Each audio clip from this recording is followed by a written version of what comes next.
When I was younger, not back in '82, no.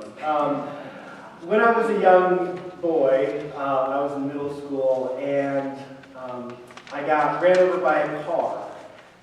And it was partly my fault. In fact, I would say it was mostly my fault. But it happened through a series of what started out to be harmless intentions. When I was hanging out with my Boy Scout troop after Boy Scout meetings, we would all wait around for our parents to come pick us up. And in kind of that space of waiting for the ride, we started hanging out with some of the older scouts. And one of our older scouts had a big Cadillac. And we liked to sit on the hood of his Cadillac. It would fit quite a number of scouts on the front of the hood of the Cadillac, and we'd sit on this car waiting for our parents to come pick us up. Well, this was always a very harmless kind of act until one day after school, I was waiting for my parents to pick me up, and I went out to the parking lot, and this older brother, one of the older scouts who was in our troop, had his big Cadillac parked out there. And I thought, oh, well, we could just wait on the hood of the Cadillac like we do all the time after scouts. So we went and sat on the hood of my one of my scout friends' older brother's Cadillac. And we were kind of goofing around, and this older scout, this older brother, said, all right, guys, I need you to get off the hood because it's time for me to go. I've got my brother, we can get on the road. But I was goofing off, and we kind of didn't heed the warning that it was time to get off. And in order to prompt us to get off the car, he put it in reverse and started back up a little bit. And that didn't jar us from our perched positions on the hood. So he continued to reverse out of the parking spot and drive down the road in front of the school. Well, somewhere off in the distance, I heard a concerned parent yell, "Get off the hood of the car, you're going to hurt yourself." And turning to see who had yelled, I was on the left front of the car, and it caught my pant leg, and the car wheel sucked me under the Cadillac, and I got dragged about 20 feet. Now, I remember after this experience, I opened my eyes and I'm lying on the pavement, and I had a lot of adrenaline pumping through me for the moment being, and I was like, oh my gosh, what happened? Did I die? Looking at these white, fluffy clouds, and then the pain set in. And that was very unbearable, and so I was crying. And this woman, presumably the mother who had yelled at, "Get off the car, you're going to get hurt," came over to me, and she's like, "Are you okay?" And I said, "I think I broke my leg. My leg really hurts." And she tried to reassure me and said, no, you're fine. It's probably just a sprain. She then scooped her arms under my arms and picked me up. And that was the most excruciating pain I think I've ever experienced physically in my life, having my broken leg actually further break. So I was highly embarrassed by this whole incident. First of all, I shouldn't have been on the hood of the car. And if there's anything I can say right now, it's one of those disclaimers. Do not do this at home. Leave this for the professionals. Even that doesn't work. I'm not a professional. No one should be a professional car surfer. It's a very dangerous sort of thing. Secondly, the older brother shouldn't have driven the car. He had a driver's license and had training and should have known that that was not an okay thing to do. What ended up happening is both of us got really hurt. I broke my leg, and he felt extremely guilty about what had happened. I remember a couple of weeks later, after I'd gotten home from the hospital, and there was a knock on my parents' door, and a police officer came into the house and informed my parents that they needed to come and issue me a citation because I had violated one of the traffic laws of the city. And I felt very embarrassed at this point to have an officer of the law come in and sit down with me and explain what I had done wrong and write out a ticket and issue it to me, which meant that I had to go to traffic court. Mind you, I was in like 7th grade, so I was 10, 11 years old. I was really learning very quickly how severe these consequences were of my, what started out to be a very innocent intention. The law that I broke was illegally attaching myself to the outside of a moving vehicle without a proper safety restraint. And I will remember this as long as I live as a law that you don't break. So I had to go to court, and my mom went with me, and again, one of the most embarrassing moments of my life. I was in a full-leg cast and had to use crutches, and we got to the court just right before it started, and the court room was full of all these other people who had violated traffic laws, and the only available seat for my mother and I was right in the front, right in front of the judge, and right next to a guy, and I swear you not, he had an eye patch and a hook for a hand. And I remember like sitting down next to this guy and just feeling like, boy, am I in the wrong place.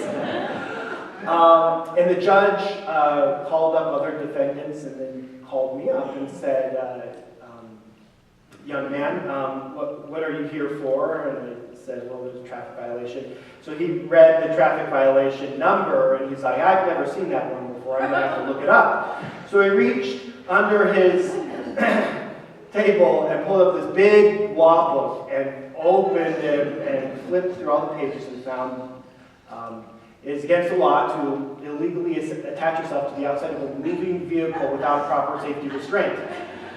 And at that moment, the whole courtroom burst into laughter. And that was an experience I've never had before in my life, and it was just so overwhelming to me. These were the consequences of something that had started out to be, in my mind, non-harmful, inconsequential. And what I desperately needed at that moment was a sense of peace. I needed to know that even though I had made a huge mistake, there was still space for me to be forgiven. I remember turning to the judge and saying, I need to talk to a district's attorney, and I don't want to plead guilty or not guilty, but I want to see what my options are. And so the district attorney called myself into the office and sat me down. And he took one look at me, my leg cast. I read eyes from crying, tears of embarrassment and fear and knowing that I had done wrong. And he looked at me and he said, son, obviously you've learned a lesson here. I think you've received more of a punishment than this court could ever put down upon you. And so we're going to waive your violation here. But I want you to remember this and know that you do not attach yourself to the outside of moving vehicles without a proper safety restraint. And I said, yes, sir. And I walked out of that court, of his office, and I felt just a gush of relief knowing that I had been forgiven, at least of this piece of my wrongdoing. And then I looked up, and sitting outside of the district attorney's office as well was the older brother who was driving the car. He was there on the same day, and I didn't notice him when I walked into the court. And he and his mom were sitting outside waiting to go in next. And I remember crying because I was so worried that I had been forgiven, and yet I didn't know what the status of this friend of mine would be, if he would also be forgiven, because I understood he was older and he had a driver's license, and he was the one who ran me over. So I went to him and I said, I'm so sorry. Please forgive me for what has happened. And he just nodded, because I think that's about the best sometimes we can do. There are times in our lives where we seek a just peace. Something that goes beyond the excuses or the words that we tell ourselves for why something must happen. That someone does deserve pain and suffering in their lives.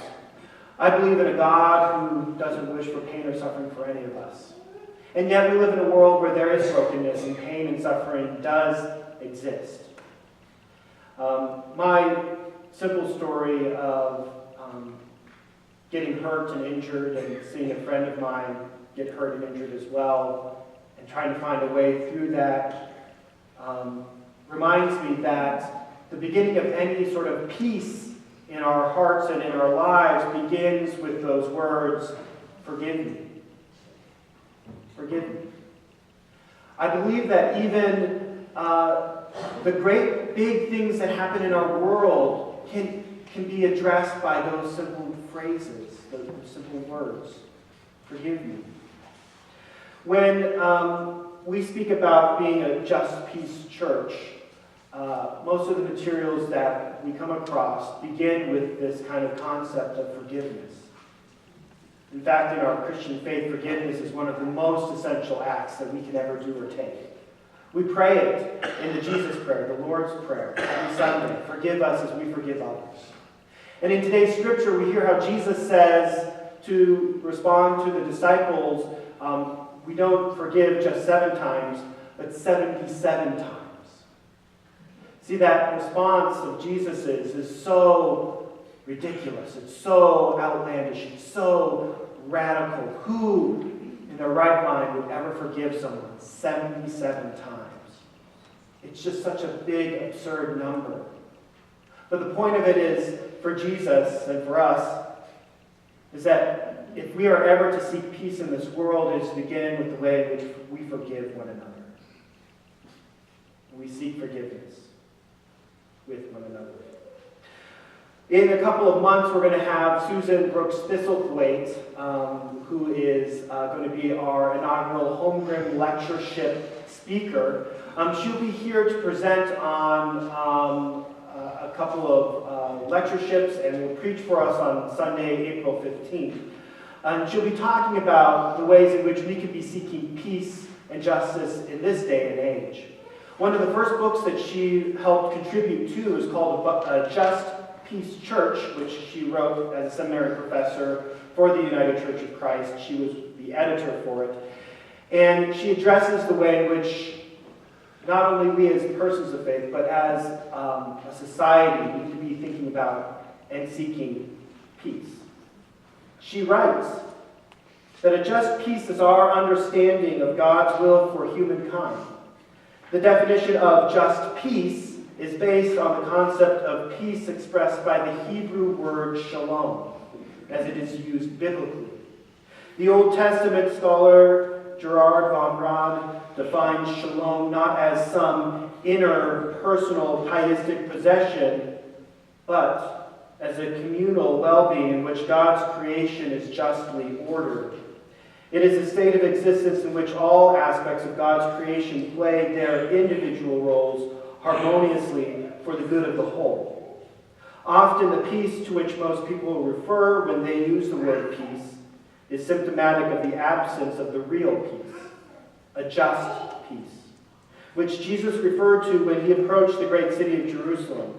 There on the hillsides, as he looked down upon the city, seeing its injustices, its hunger, corruption, and violence, and the vying for power, Jesus wept and said, "If only today you knew the things that make for peace."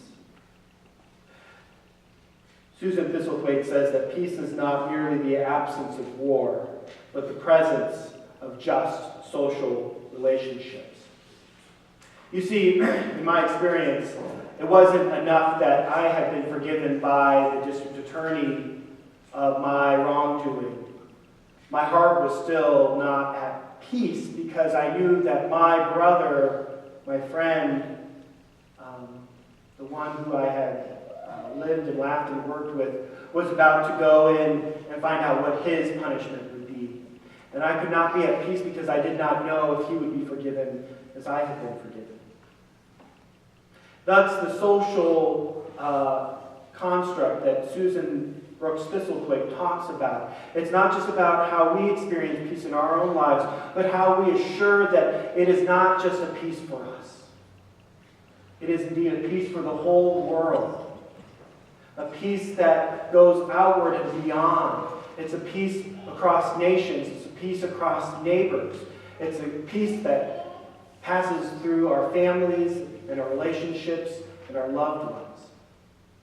It's a peace that allows me to know that that other young man sitting on the chair outside of the district attorney's office would receive the same just forgiveness that I have received. The Just Peace Church vision is a hallmark of our United Church of Christ and our UCC theological identity.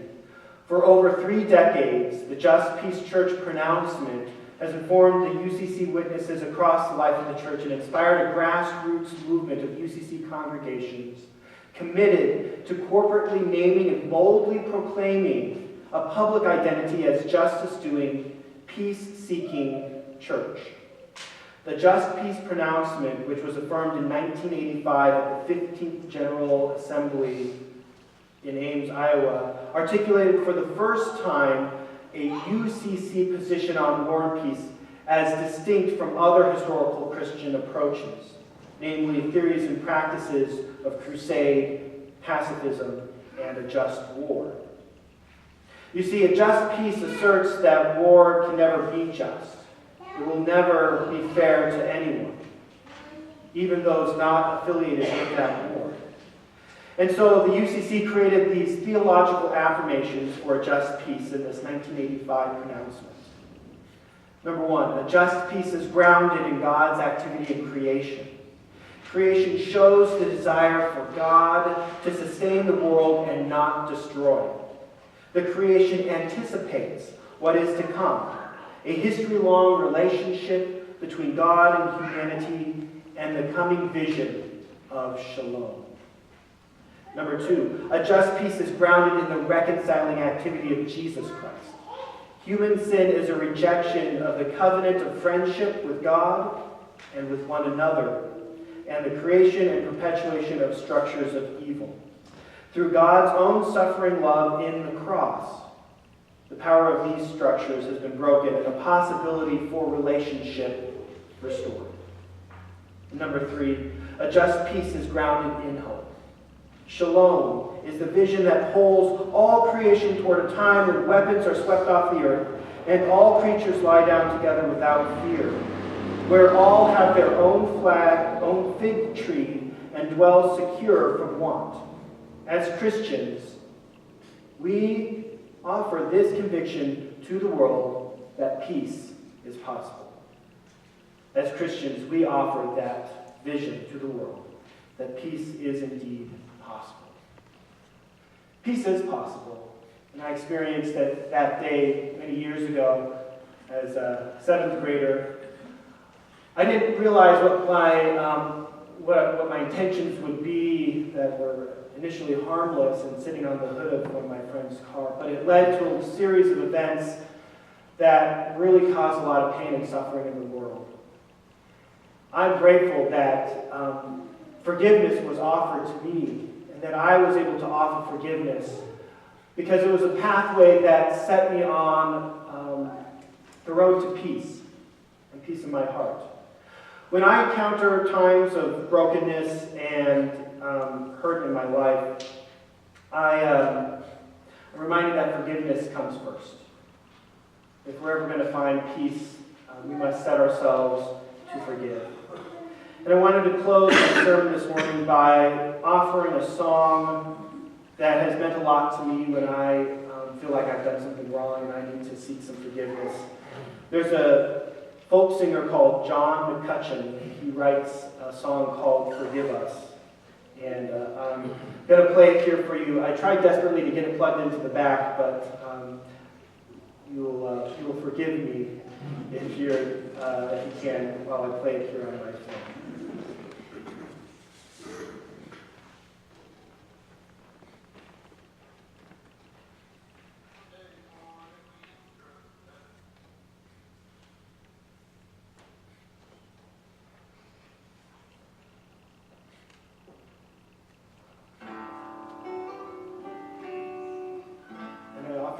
this might be a prayer for you today.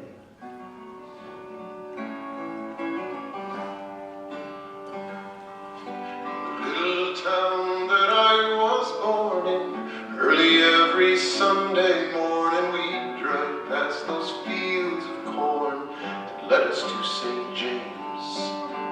Planted in those hard oak pews, your neighbors sitting next to you, we said the words each of us knew as well as our own names. Our Father, who art in heaven, holy is your name. Thy kingdom come, thy will be done.